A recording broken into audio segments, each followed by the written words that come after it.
तो आज हम सिद्ध सिद्धांत पद्धति का द्वितीय उपदेश देखने वाले हैं, जिसे हम क्या कहते हैं, पिंड विचार कहते हैं। ठीक है, इस जो अध्याय है उसे पिंड विचार कहा जाता है।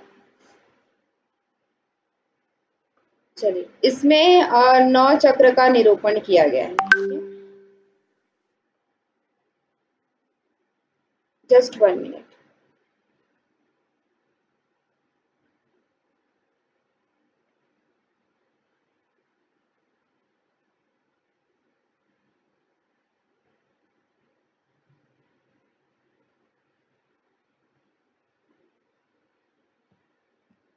चलिए, तो 9 चक्र का निरूपण और कौन से जगह हमने देखा था?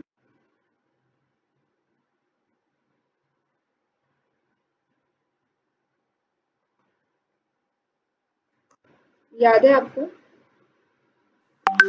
मैंने आपको वहां पे भी बताया था कि 9 चक्र का निरूपण आपको सिद्ध सिद्धांत पद्धति में भी देखने को मिलेगा, ऐसा।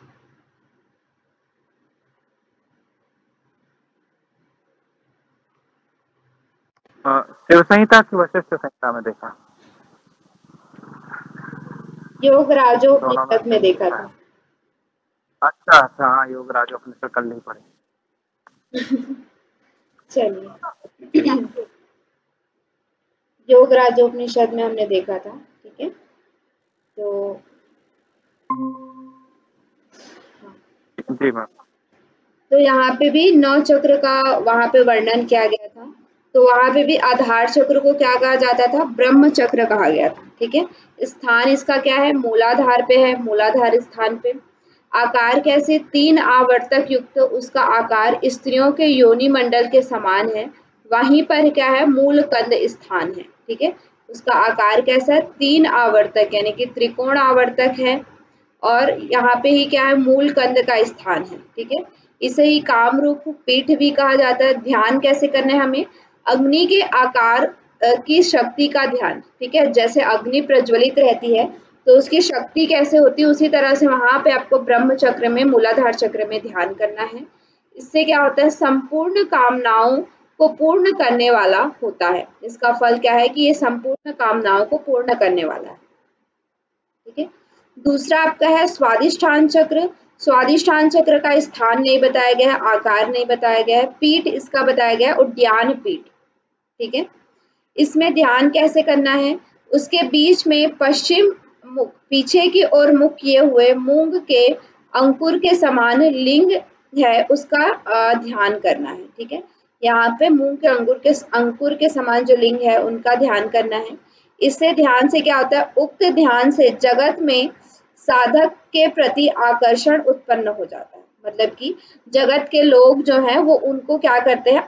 उनके प्रति आकर्षित हो जाते हैं। जैसे किसी किसी लोग को देख के हमारे अंदर एक आकर्षण का भाव उत्पन्न हो जाता है, तो उनमें भी क्या होता है? उनको देख करके, जो स्वादिष्ठान चक्र के जिनका प्रबल होता है, उनको देख करके लोग उनके प्रति आकर्षित हो जाते हैं। ठीक है, फिर आपका तीसरा है नाभि चक्र। नाभि चक्र में क्या आता है? स्थान नहीं बताया गया है। आकार इसमें क्या है? इसमें 5 आवृत्त फेरे हैं, सांप के कुंडलिनी के समान आकार वाला है। ठीक है, मतलब कि सांप की कुंडलिनी जैसे इस तरह से रहती है, उसी तरह से आकार वाला है। पीठ यहाँ पे नहीं बताया गया है। ध्यान हमें कैसे करना है? उसके मध्य में उगते हुए करोड़ सूर्य के सदृश कुंडलिनी शक्ति का ध्यान करना है। जैसे एक सूर्य उदय होता है तो क्या होता है? पूरी पृथ्वी में प्रकाश डाल देता है। लेकिन यहाँ पे हमें कैसे कि ऐसे ही करोड़ों सूर्य का उदय हो रहा है, इस तरह से आपको नाभि चक्र में ध्यान करना है। इससे क्या होता है? यह मध्यमा शक्ति है जो सब प्रकार से सिद्धि प्रदान करती है। ठीक है, ये जो नाभि चक्र है वो क्या है? मध्यमा शक्ति है। मध्यमा शक्ति मतलब कि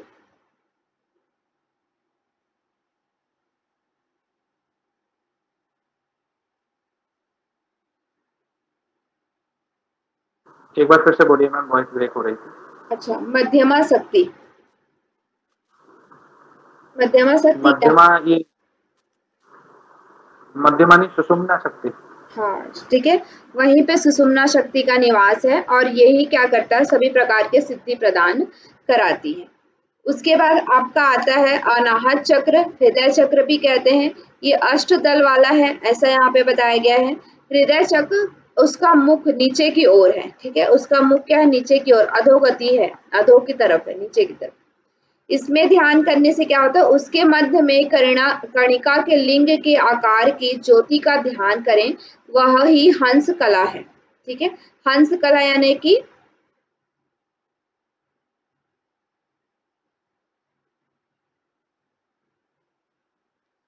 हंस कला का मतलब क्या है? हंस कला समझ में नहीं आ रहा है। सोहम, वो मुझे लग रहा था सोहम का जो साधना करता था। सोहम को हंस भी कहते हैं। जो नॉर्मल लोग रहते हैं ना, जैसे हम लोग के में उसको क्या कहा जाता है, हंस, क्योंकि हम मतलब कि उस पर ध्यान नहीं देते हैं। लेकिन जब हम इसको क्या कर लेते हैं, जो योगी पुरुष होते हैं वो उस पर ध्यान, अजपा गायत्री कर लेते हैं, उस पर ध्यान लगा लेते हैं, तो उसको क्या कहते हैं, सोहम कहते हैं, ठीक है, उसी चीज को। अब इसके ध्यान से सभी इंद्रियां वश में हो जाती हैं, ठीक है। हृदय चक्र के ध्यान से क्या होता है, सभी इंद्रियां जो है वो वश में हो जाती हैं। फिर आपका आता है कंठ चक्र। कंठ चक्र में स्थान, आकार, पीठ इत्यादि नहीं बताया गया है। इसमें ध्यान बताया गया कि कैसे ध्यान करना है कंठ चक्र में। वहां पर बाईं ओर ईड़ा नाड़ी रहती है, दाईं ओर सूर्य यानी कि पिंगला नाड़ी रहती है, ठीक है। इन दोनों के मध्य में सुषुम्ना नाड़ी है, उस साधक उसका ध्यान करे। ईड़ा और पिंगला के मध्य जो सुषुम्ना नाड़ी है, साधक को उसका ध्यान करना है कंठ चक्र में, ठीक है। इससे क्या होता है, वह अनाहत कला कहलाती है, वहां ध्यान से अनाहत सिद्ध होता है, ठीक है। अनाहत मतलब कि जैसे कि एक हमारा क्या होता है, आहत नाद होता है। जैसे हम आहत नाद मतलब क्या, दो दो चीजों का जब हम घर्षण करते हैं, ठीक है, जैसे कि हम तबला है तो तबला में हम अपने हाथ को मारते हैं, तब क्या होता है, नाद सुनाई देता है। जैसे कोई भी नाद हम घंटी बजाते हैं तो दो चीजों को क्या करते हैं, घर्षण करते हैं, तो उस तरह से जो नाद उत्पन्न होता है। जैसे हमें ताली बजाना है तो हम क्या करेंगे, दोनों हाथों को मतलब कि एक दूसरे से घर्षण करेंगे, है ना, मिलाएंगे, उनको बजाएंगे, तब क्या होगा, उसको क्या कहा जाता है, आहत नाद कहा जाता है। लेकिन योग साधना के दौरान क्या होता है, अनाहत नाद, बिना किसी घर्षण के उत्पन्न नाद आपको सुनाई देता है। जैसे कि हम शरीर के अंदर आपको झरने की आवाज सुनाई दे रही है, बिजली की आवाज सुनाई दे रही है, उसमें क्या कोई बिजली मतलब कड़का रहा है क्या आपके अंदर, या कोई झरना गिरा रहा है, झरना हो रहा है तो आपको सुनाई दे रहा है, ऐसा होता है क्या? वॉइस तो क्लियर आ रही है ना?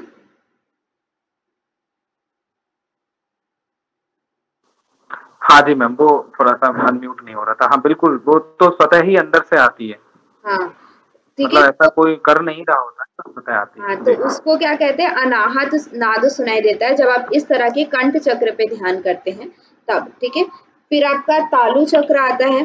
तालु चक्र में क्या है, घटिका के मूल के निकट एक विवर अर्थात बिल है, वह राजदंत कहलाता है, ठीक है, मतलब जिसको हम कपाल कुहर कहते हैं। वहां साकनी नाड़ी का छिद्र है, वहां 10वां द्वार है, वहीं शून्य का स्थान, ध्यान करें। 10वां द्वार किसे कहा जाता है, 10वां द्वार 10वां द्वार सहस्रार्थ को बोलते हैं ना, ब्रह्मरंध्र। ब्रह्मरंध्र पर, ठीक है। तो वहीं जो कपाल कुहर है, वहीं पर 10वां द्वार है, वहां पे आपको ध्यान करना है, ठीक है। इससे क्या होता है, इस ध्यान से चित्त का लय हो जाता है। चित्त का लय यानी कि चित्त पूरी तरह से लीन हो जाता है।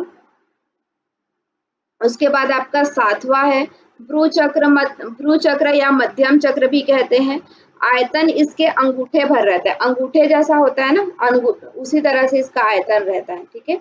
आयतन यानी कि इसका जो लंबाई चौड़ाई है वो दिए की बाती के समान या अंगूठे के समान रहता है, ठीक है। इसमें क्या है, भ्रू मध्य पर ज्ञान नेत्र, ज्ञान चक्षु जिसे हम कहते हैं या त्रिनेत्र कहते हैं, ठीक है। जैसे भगवान शिव के में आपने देखा होगा त्रिनेत्र होता है, तो वही भ्रू मध्य पे क्या होता है, हमारा ज्ञान नेत्र होता है, ज्ञान चक्षु। तो यहाँ पे उसे ही हम क्या कहते हैं, आज्ञा चक्र कहते हैं या भ्रू मध्य चक्र कहते हैं। इसमें क्या होता है, साधक यहाँ दीपक की शिखा के आकार का ध्यान करे, ठीक है। जैसे दीपक की ज्योति जलती है, दीपक आप जलाते हैं तो वहां पे कितना लंबा रहता है, एक लंबा सा इस तरह से ज्योति जल रही होती है। उसी तरह से आपको यहाँ पे ध्यान करना है कि भ्रूमध्य चक्र पे कि एक दीपक जल रहा है, दीपक की ज्योति के समान आपको ध्यान करना है। इससे क्या होता है, इसके ध्यान से वाक सिद्धि मिलती है। ठीक है, वाक सिद्धि मिलती है ऐसा बताया गया है यहाँ पे। मतलब बोलने की शक्ति जो है वो किसके माध्यम से होती है, आज्ञा चक्र यानी कि भ्रूमध्य चक्र से होती है।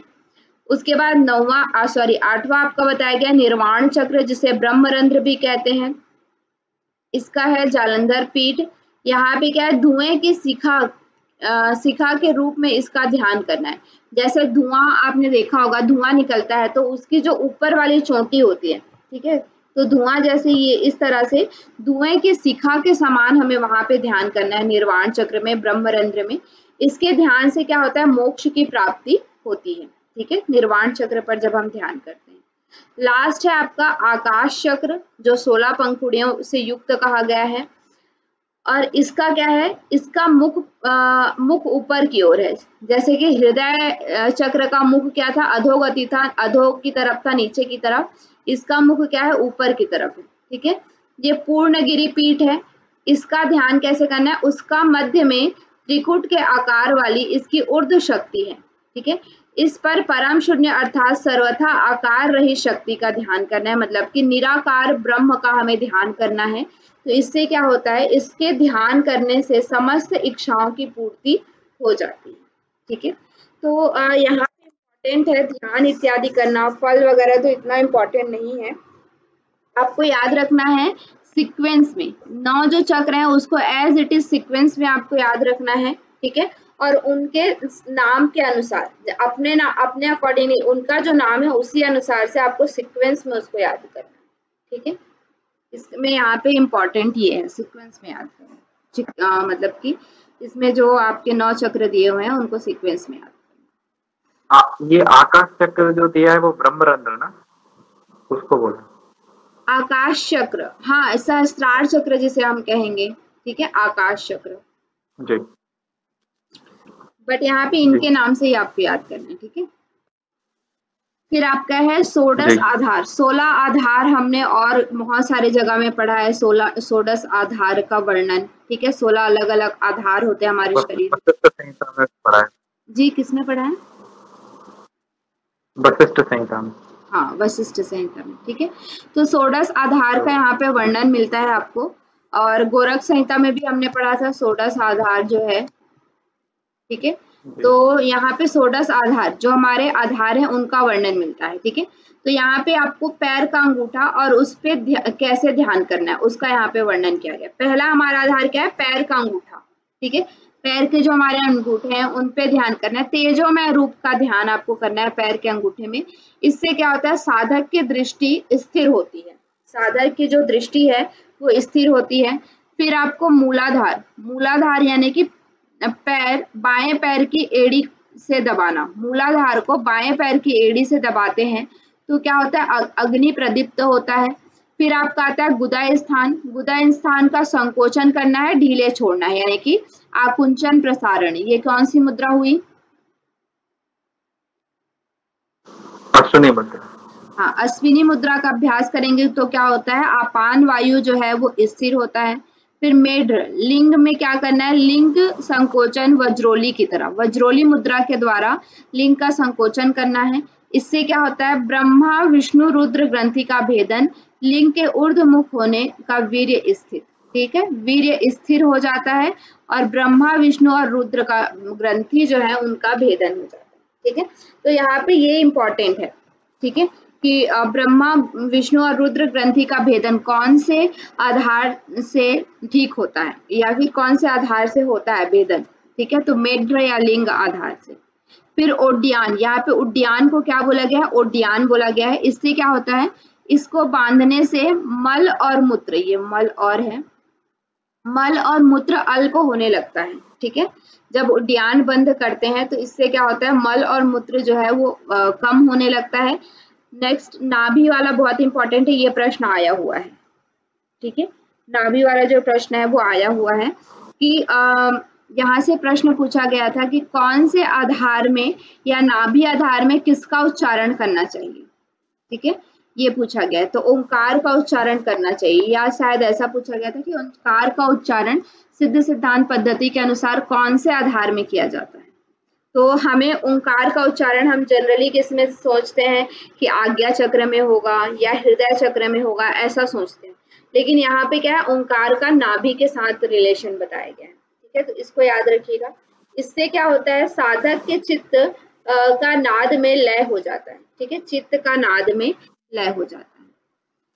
फिर आपका हृदय चक्र है। हृदय चक्र में यहाँ प्राण को स्थिर करना है हृदय चक्र में। इससे क्या होता है, हृदय कमल विकसित होता है।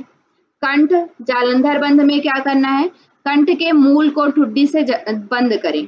ये कौन सा बंद हुआ, जालंधर बंद हो गया।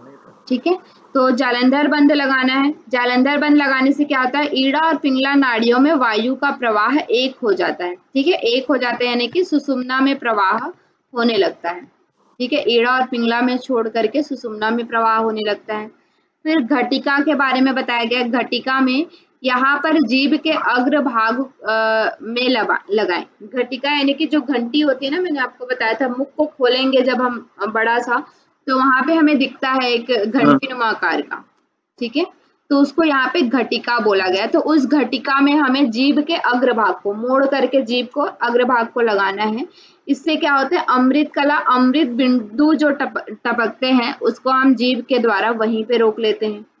फिर आपका है तालु, खेचरी मुद्रा यहाँ पे लगाना है। चालन दोहन करके जीवा को लंबा करके तालु मूल के छिद्र में उसको प्रवेश कराना है। ऐसा करने से साधक लकड़ी के समान स्थिर हो जाता है। यहाँ पे लकड़ी के समान स्थिर होने का मतलब क्या है कि जैसे एक लकड़ी है, ठीक है, अब लकड़ी के अंदर दुख आ रहा है, सुख आ रहा है, उसको आप मतलब कि क्या बोलते हैं, ठंडे जगह में रख दीजिए, फ्रिज में रख दीजिए, या तो गर्मी में रख दीजिए, मतलब कि जहाँ पे पूरा क्या बोलते हैं आग बरस रही है, ऐसे स्थान पे रख लीजिए, उसको कोई फर्क पड़ेगा क्या? नहीं। ठीक है, तो उसी तरह से लकड़ी के समान स्थिर हो जाना, यानी कि उसके अंदर फिर किसी भी स्थिति का कोई प्रभाव नहीं पड़ता है। ठीक है, मतलब कि उसका जो शरीर है वो क्या हो जाता है, पूरी तरह से स्थिर हो जाता है जब वो तालु जो आधार है उसमें खेचरी मुद्रा का अभ्यास करता है। फिर उसके बाद आता है जीवाधार। जीभ के अग्रभाग को जीवा मूल से लगाएं। ठीक है, जीभ का जो अग्रभाग है उसे जीवा मूल से लगाना है। इससे क्या होता है, सभी रोग नष्ट हो जाते हैं। उसके बाद भ्रूमध्य है। इसमें भ्रूमध्य यानी कि यहाँ पर चंद्रमंडल का ध्यान करना है। इससे तन मन की शिथिलता प्राप्त होती है। फिर नासिका में नासिकाग्र दृष्टि करते हैं तो मन स्थिर होता है। ठीक है, ये तो हमें पता ही है कि जब आपको मन स्थिर नहीं होता है तो हमें क्या करना चाहिए, नासिकाग्र दृष्टि करना चाहिए। इससे क्या होता है, आपका मन स्थिर होता है। फिर नासिका के मूल में कपाट आधार। ठीक है, नासिका का मूल जहाँ पे है वहां पे दृष्टि लगाना है आपको। ठीक है, कपाट आधार पर। इस तरह से करने से 6 महीने में साधक ज्योतिपुंज प्रकाश समूह को देखने लगता है। ठीक है, ज्योति, जैसे कि नासिका का मूल किसे कहते हैं,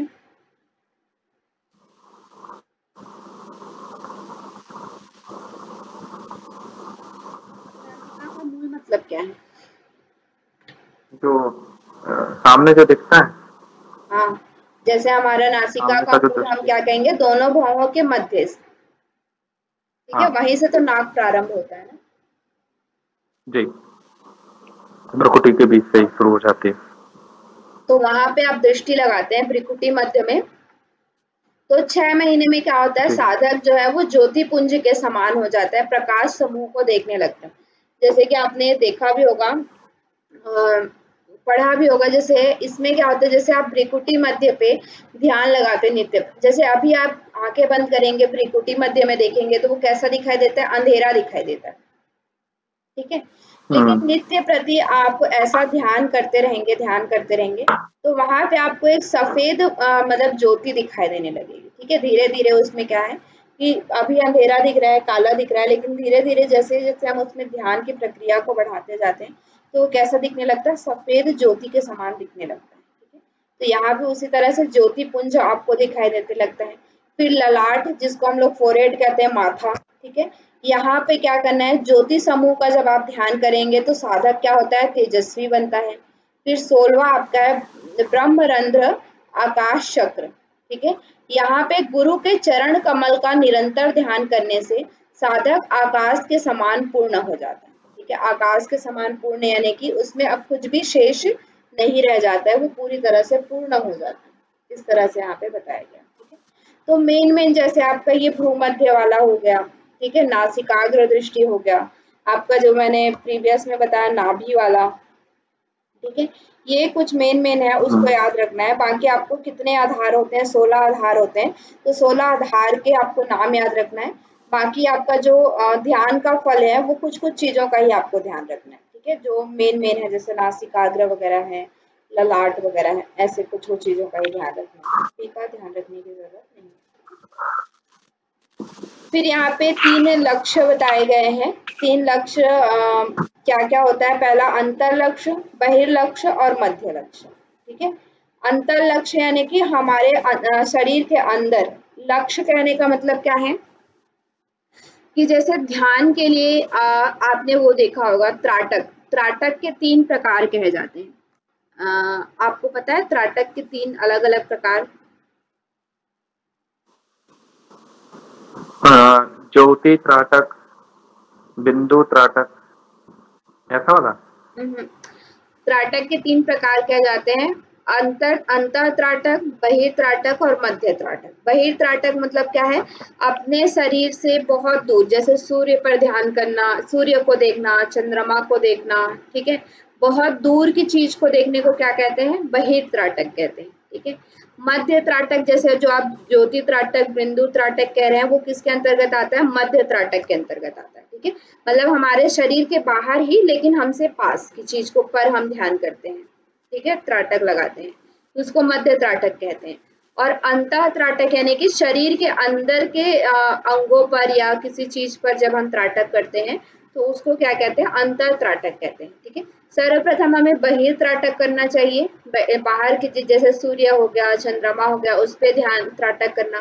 फिर आपका मध्य त्राटक, उसके बाद अंतर त्राटक, ऐसे वहां पे बताया जाता है, ठीक है। तो उसी तरह से यहाँ पे भी 3 लक्ष्य बताए जाते हैं, बहिर्लक्ष्य, अंतर लक्ष्य और मध्य लक्ष्य, ठीक है।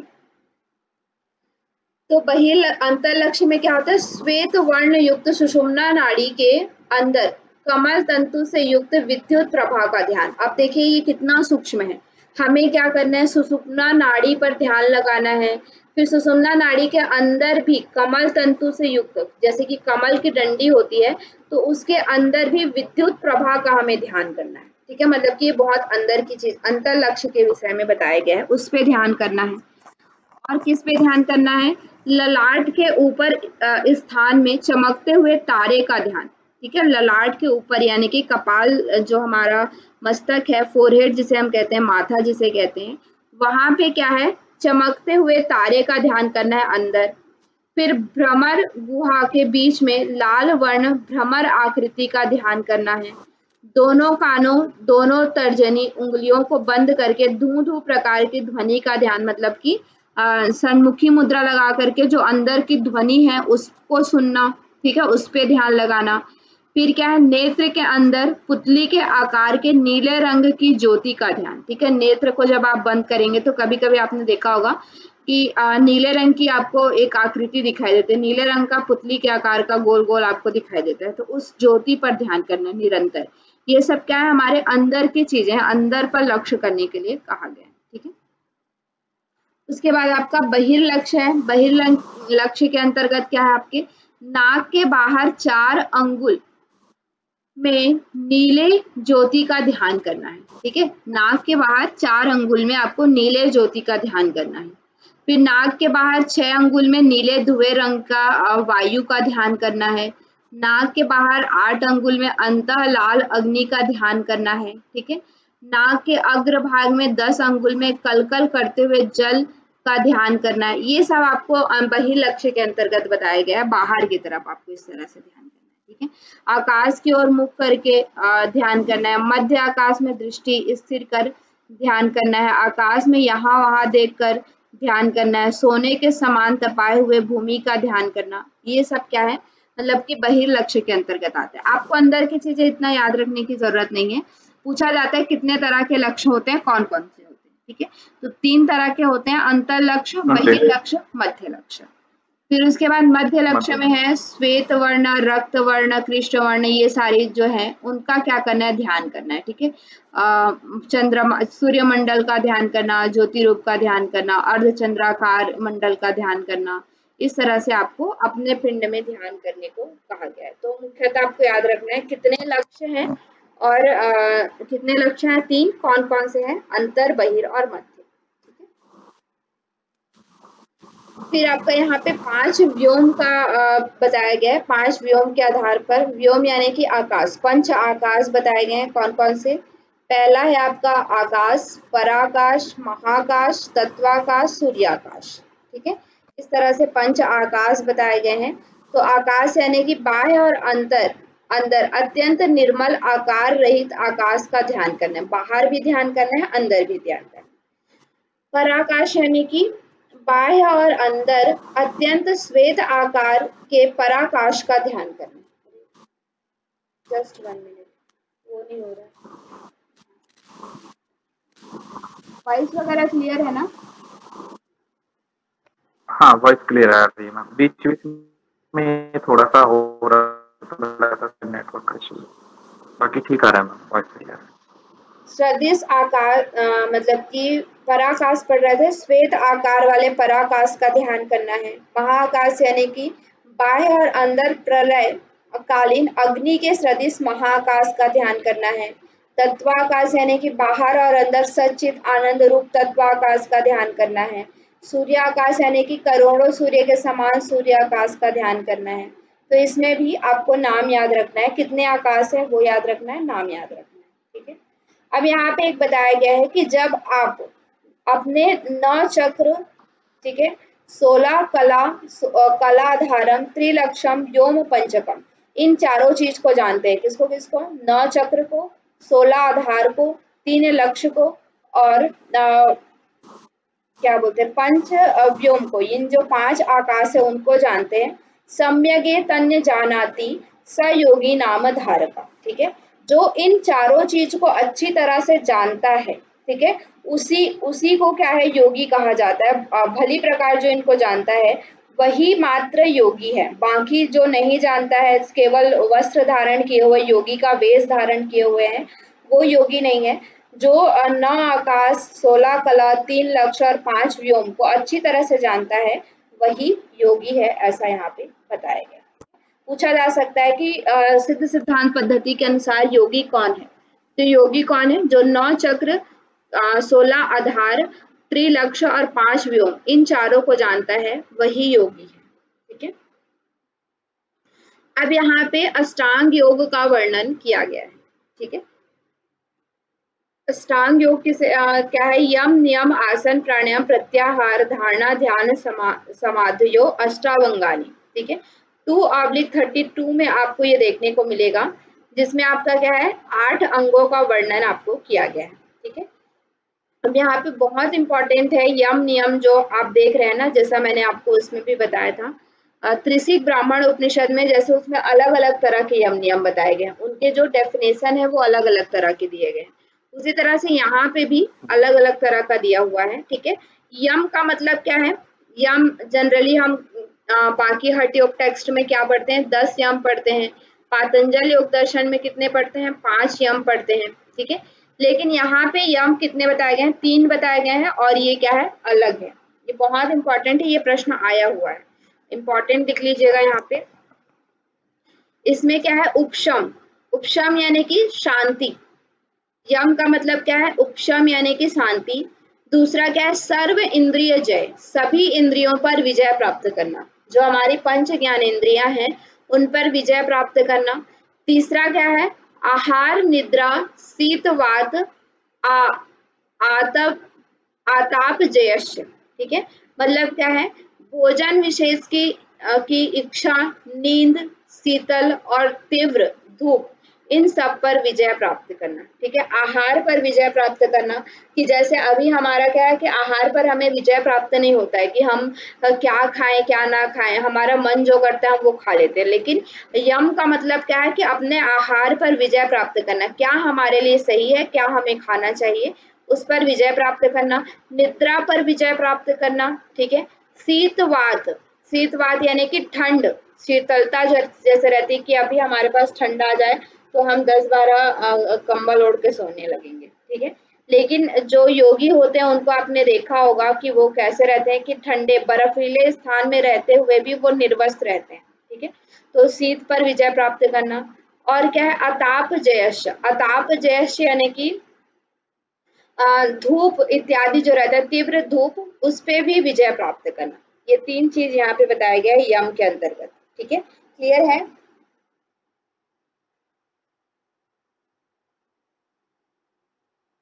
जी याद रखिएगा, बहुत इंपॉर्टेंट है यम। उसके बाद नियम, नियम यहाँ पे 6 बताए गए हैं। यहाँ पे बताए गए मनोवृत्ति नाम नियमनाथ, ठीक है। मन की वृत्तियों पर नियंत्रण करना क्या है, नियम है। जैसे कि नियम के लक्षण है एकांतवास, हमें एकांतवास जो होता है ना, अकेले रहना। तो अकेले रहने, जैसे हम नॉर्मली अकेले रहना नहीं पसंद करते, लेकिन नियम का मतलब क्या, अगर आपको योग साधना करना है तो आपको एकांतवास करना आना चाहिए, मतलब कि एक अकेले में रहना, अकेले में अपने आप को नियंत्रित रहना। फिर निसंगता यानी कि संगति से दूर, अलग अलग प्रकार की जो संगति होती है उनसे दूर रहने का हमें सामर्थ्य होना चाहिए। औदासीन्यता, औदासीन्य यानी कि उदासीनता का भाव, न्यूट्रल, सुख में दुख में सभी स्थिति में एक समभाव रहने की, ठीक है। समत्वम योग उच्यते जिसे हम कहते हैं, उस तरह से भावना हमारे अंदर होनी चाहिए जिस जो नियम के अंतर्गत आता है। उसके बाद क्या है, यथा प्राप्ति संतुष्टि, जो आपको प्राप्त हुआ है उसमें संतुष्ट रहना, उसमें प्रसन्न रहना, ठीक है। फिर आपका है वैराग्यम यानी कि सभी के प्रति राग का अभाव, कोई भी वैराग्य ना होना। उसके बाद क्या है, गुरु चरण आरुण्यत्यम यानी कि गुरु के निर्देशों का पूर्ण पालन, गुरु के जो चरण है या गुरु का अनुकरण करना, जिस रास्ते में गुरु गए हैं उसी रास्ते में अनुकरण करना, उनके आदेशों का, उनके निर्देशों का पूर्ण पालन करना, ठीक है। ये 6 तरह के यहाँ पे बताए गए हैं, आप देख पा रहे होंगे कि टोटली अभी तक जो हमने पढ़ा है उन सबसे अलग है, ठीक है। तो पूछा जाता है, जो डिफरेंट रहता है ना उसको पूछा जाता है, ठीक है। तो यम नियम इसका बहुत इंपॉर्टेंट है। उसके बाद यहाँ पे आसन के विषय में बताया है। आसन यहाँ पे 3 तरह के आसन बताए गए हैं, कौन कौन से। पहला तो ये कि स्वस्वरूप समासनता, ठीक है, अपने स्वरूप में स्थित हो जाना ही आसन है, ठीक है। स्थिति प्राप्त करना या स्थिरता को प्राप्त करना ही क्या है, आसन है। 3 तरह के आसन इसमें बताए गए हैं, स्वस्तिक आसन, पद्मासन और सिद्धासन, ठीक है। कितने आसन है, केवल 3 आसन इसमें बताए गए हैं, स्वस्तिक आसन, सिद्धासन और पद्मासन। याद रहेगा तीनों आसन। जी, मतलब ये सेम आसन उसमें भी दिए हैं, एक आसन छोड़ के, किसमें, सिद्धांत पद्धति में, उसमें वो सॉरी वशिष्ठ संहिता में भी दिए हैं ना। वशिष्ठ संहिता में 10 आसन, वशिष्ठ संहिता तो 10 आसन दिए हैं, एक किसमें पढ़े थे, आज मैंने पढ़े थे 4, शिव संहिता, नाम ही नहीं है, शिव शिव संहिता, संहिता में भी दिए हैं, उसमें उग्रासन ऐड हो गया, हाँ, बाकी ये ये 3 उग्रासन उसमें ऐड है, बाकी ये 3 है, हाँ, जी ठीक है। तो यहाँ पे 3 ही है, स्वस्तिक आसन, पद्मासन और सिद्धासन। उसके बाद नेक्स्ट है प्राणायाम। प्राणायाम इति प्राणस्य स्थिरता, प्राणायाम का मतलब क्या है, प्राण की स्थिरता, ठीक है। जो हम प्राण वायु है उसकी स्थिरता को क्या कहा जाता है, प्राणायाम कहा जाता है। यहाँ पे भी प्राणायाम के 4 प्रकार बताए गए हैं, 4 लक्षण बताए गए हैं, ठीक है। कौन कौन सा, रेचक, पूरक, कुंभक, संघट करणानी, ठीक है। याद रखिएगा, बहुत इंपॉर्टेंट है प्राणायाम, ये प्रश्न पूछा जा चुका है पहले भी, PYQ है ये, ठीक है। जिसमें आपका है सिद्ध सिद्धांत पद्धति के अंतर्गत कितने प्राणायाम बताए गए हैं। तो सिद्ध सिद्धांत पद्धति के अंतर्गत 4 तरह के प्राणायाम के लक्षण बताए गए हैं। पहला क्या है, रेचक, रेचक यानी कि प्राणवायु को बाहर निकालना। पूरक यानी कि प्राणवायु को अंदर लेना। उसके बाद आपका कुंभक मतलब कि अंदर ही रोकना, संकट करणानी यानी कि स्थान विशेष में स्थिर करना, ठीक है, अलग अलग स्थान में, जैसे कि पैर के अंगूठे में प्राण को स्थित करना, ठीक है, घुटने में प्राण को स्थित करना। जो हम 16 आधार देखते हैं उनमें अलग अलग स्थान में प्राण को स्थिर करने को क्या कहा जाता है, संघट करणानी कहा जाता है, ठीक है। तो यहाँ पे 4 प्राणायाम के लक्षण बताए गए हैं, याद रहेगा। हाँ जी। ठीक है, फिर प्रत्याहार है, ये जो चैप्टर है आपका सेकंड चैप्टर, वो बहुत इंपॉर्टेंट है आपके सिद्ध सिद्धांत पद्धति में, ठीक है। फिर नेक्स्ट आपका आता है प्रत्याहार। प्रत्याहार का मतलब क्या है, प्रत्याहार इति चैतन्य चतुरांगणाम गणानाम, ठीक है, चैतन्य चतुरांगणानाम यानी कि जो चैतन्यता है घोड़े जैसे आत्मा के घोड़े की इंद्रियों को प्रत्याहार कहा जाता है। कहने का मतलब क्या है, हमारे अंदर जो इंद्रियां हैं, इंद्रियों को क्या कहा जाता है, घोड़ा कहा जाता है, ठीक है। घोड़ा क्यों कहा जाता है, क्योंकि घोड़े के अंदर एक चंचलता रहती है, वो इधर उधर भागता है, ठीक है। तो घोड़े के जो है हमारी घोड़े यानी कि इंद्रियां हैं, उनको क्या करना, प्रत्याहार करना, यानी कि उनको रोक करके अंतर्मुखी बनाने को क्या कहा जाता है, प्रत्याहार कहा जाता है, ठीक है। प्रत्याहार के 3 लक्षण यहाँ पे बताए गए हैं, कौन कौन से, प्रत्याहारणम, विकार ग्रसनम, उत्पन्न विकारस्य अपि, ठीक है। मतलब क्या है, पहला क्या है, प्रत्याहार करना यानी कि विषयों से लौटाना, अंदर की तरफ उनको लेके जाना। एक तो ये है कि अंदर की तरफ लेके जाना है। अब अंदर तो चला गया, लेकिन फिर भी मान लीजिए कि आपके घर में ऐसा आपने कोई बदमाशी की या फिर कुछ भी किया, तो आपके पिताजी या किसी ने कहा कि आपको इतने दिन तक फोन नहीं चलाना है या इतने दिन तक टीवी नहीं देखना है, ठीक है। टीवी आपका पूरा बंद कर दिया गया, तो टीवी तो बंद कर दिया, आप आंखों के द्वारा देख नहीं पा रहे हैं टीवी को, ठीक है। तो ये क्या हुआ, प्रत्याहार हुआ, ठीक है, कि आपको लौटा दिया गया कि आपको आंखों से नहीं देखना है। लेकिन आप आंखों से देख भी नहीं रहे हैं, फिर भी उसको मतलब कि उसमें क्या कर रहे हैं, फिर उसमें आपका मन लगा हुआ है कि 10 दिन तक टीवी नहीं देखना है, तो कब 10 दिन होगा, कब 10 दिन होगा, कब मैं देखूंगा, ठीक है। मतलब कि भले ही हम उसको प्रत्यक्ष रूप से नहीं देख पा रहे हैं, लेकिन हमारे अंदर वो चीज है कि हम उसको कब देख पाएंगे, कब उसको महसूस कर पाएंगे।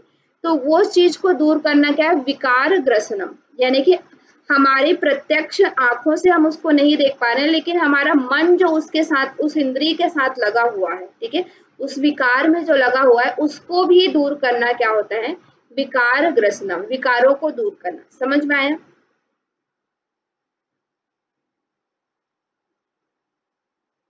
जी। फिर उसके बाद क्या, उत्पन्न इसमें थोड़ा सा अलग दिया है जी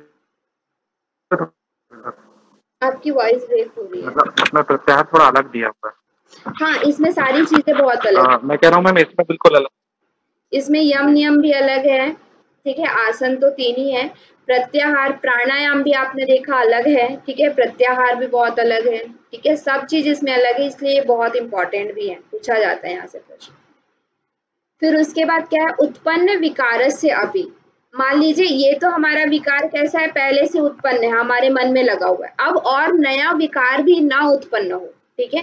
एक पहले से विकार उत्पन्न है, जैसे कि आप इसको ले लीजिए, इसको इस तरह से लीजिए, मान लीजिए ये कोई एक क्या करता है, मदिरा पान करता है या फिर कोई सिगरेट वगैरह ऐसे कुछ पीता है, ठीक है। तो वो क्या हुआ कि उसके घर वाले ने बोल दिया या फिर किसी ने बोल दिया कि आपको नहीं लेना है, घर के कमरे में बंद कर दिया, तो वो क्या हो गया, प्रत्याहार, मतलब कि अब उसको वो चीज नहीं मिल रही है, ठीक है, उसके उस मतलब वो जो तृष्णा थी उसको बंद कर दिया गया बलपूर्वक, लेकिन उसके अंदर तो है ही ना विकार, उसको लेने की इच्छा है ही कि मुझे कब मिलेगा, कब मिलेगा। तो ये क्या हुआ, अगर वो इच्छा भी खत्म हो जाए तो उसको क्या कहते हैं, विकार ग्रसनम कहते हैं, ठीक है। अब उसके बाद मान लीजिए 20 दिन 25 दिन उसको बंद करके रखा, वो चीज बंद हो गया, अब उसके बाद उसको कमरे से निकाला गया, तो उसके बाद भी जैसे ही वो बाहर गया अपने दोस्तों से मिला, तो भी उसको वो चीज अब लेने की इच्छा ना हो, ठीक है। मतलब कि ये तो बलपूर्वक बंद किया गया, फिर 20 दिन में उसकी इच्छा खत्म हो गई, लेकिन वो फिर से ऐसे दोस्तों से मिल रहा है जो इस तरह का मतलब कुकृत्य कर रहे हैं, तो उनके साथ जा करके भी जब उसको लेने की इच्छा ना हो, तो क्या है, उत्पन्न विकारस्य अपि, मतलब कि विकार हो रहे, उत्पन्न हो रहे विकारों को भी निवृत्त कर देना, कुछ भी तरह से, किसी भी तरह से उत्पन्न ना होना ही क्या है, प्रत्याहार। ये 3 लक्षण यहाँ पे बताए गए हैं। जो आप कर रहे हैं उससे अंदर लेना, अंदर में भी उसको पूरी तरह से खत्म कर देना, और उसके बाद और आगे के लिए उत्पन्न भी ना होना। ये 3 तरह के यहाँ पे बताए गए। क्लियर है प्रत्याहार?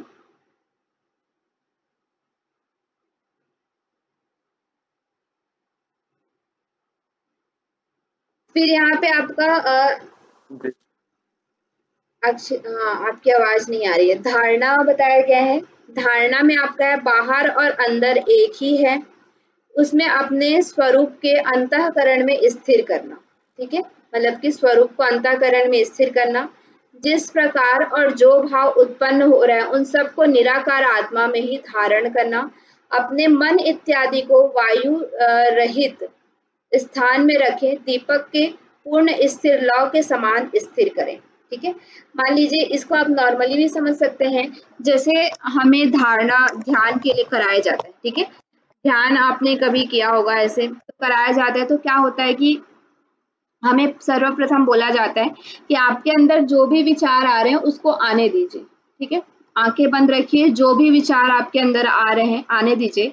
अगर आप इस तरह से बहुत दिनों तक अभ्यास करते हैं कि जो भी विचार आपके अंदर आ रहे हैं उसको आने देते हैं, उसमें कोई रोक टोक नहीं करते। ठीक है, जैसा बस आप चुपचाप शांति से बैठिए, विचार आपके अंदर जो भी आ रहा है उसको आने दीजिए। जब आप इस तरह से अभ्यास करते हैं तो कुछ समय बाद आप देखेंगे कि जो विचार आने की प्रवृत्ति थी, या जितने विचार आपको पहले आ रहे थे, पहले दिन आ रहे थे, वो विचार क्या होते जाते हैं, धीरे धीरे कम होते जाते हैं। ठीक है, हमारा मन जो है स्वतः ही शांत होने लगता है। जैसे एक दिया होता है, अगर वहां पे कोई हवा नहीं है, ठीक है, आप एक कमरे में एक दिया को रखते हैं, वहां पे कोई हवा नहीं है, तो वो दिया क्या है, निर्विघ्न सीधा सीधा वो जलता रहता है, वो हिलता नहीं है।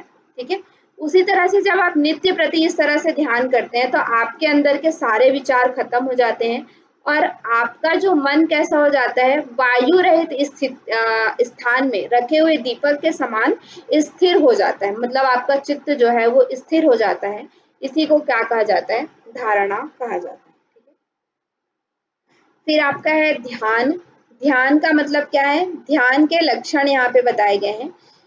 परमात्मा अद्वैत भाव। ठीक है, परमात्मा यानी कि मैं और जो आत्मा है, ठीक है, परम अद्वैत भाव यानी कि आत्मा और परमात्मा है वो क्या, अद्वैत यानी कि एक ही है, ये भाव उत्पन्न हो जाता है। सा एव आत्मा, वह ही आत्मा है। वह ही कौन, वह ही कहने का क्या मतलब है यहाँ पे,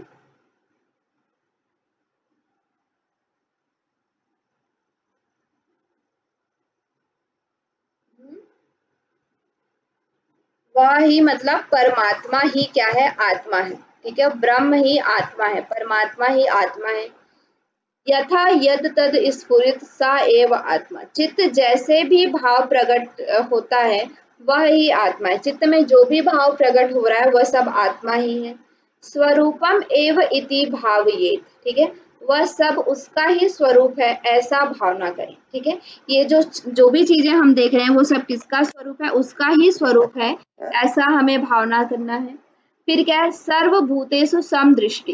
ठीक है, सभी प्राणियों में समान दृष्टि होना क्या है, भावना है, ये मतलब ध्यान है। ठीक है, ये 5 लक्षण यहाँ पे ध्यान के बताए गए हैं। उसके बाद लास्ट आपका समाधि बताया जाता है। समाधि के 3 लक्षण यहाँ पे बताए गए हैं।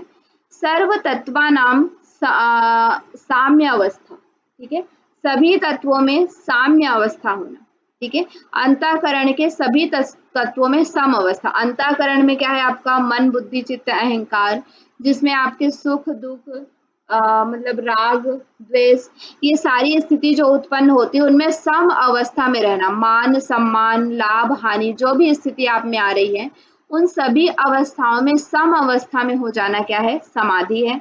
निरुद्यम यानी कि मन के सभी क्रियाओं का अभाव। उद्यम न करना, उद्यम यानी कि प्रयास न करना।